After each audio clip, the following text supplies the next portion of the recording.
Good afternoon, fellowship. We are continuing our week of prayer today, praying for the nations around the world. And as I was praying just now and just hearing from others in our church about what was on their hearts, just overwhelmed about the amount of strife and war and desolation going on across the nations of the world. And I was reminded of Psalm 46, which talks about God bringing peace to wars to the end of the earth and taking swords and spears and breaking them. The bow and the spear, he breaks them. He sets fire to chariots. And I'm just reminded that God is above it all, that he's sovereign, and that from places like Ethiopia and Tigray to China to Ukraine to Turkey,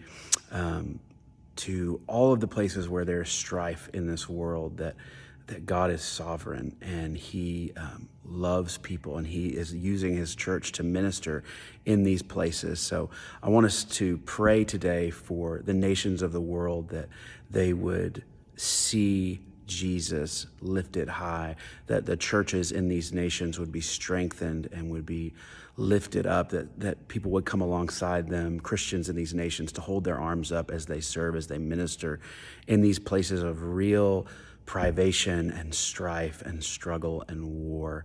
We know a God who's bigger than all those things, so let's pray.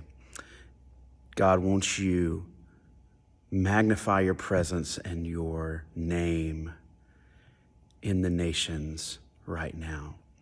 We ask that you would bring an end to war, an end to strife, that you would give these people in the world a glimpse of what it means for you to reign and to rule in justice. The Prince of Peace, we ask that you would bring peace to places of war right now. We ask that you would strengthen churches, strengthen your church in these places to scatter and to grow and to preach the gospel.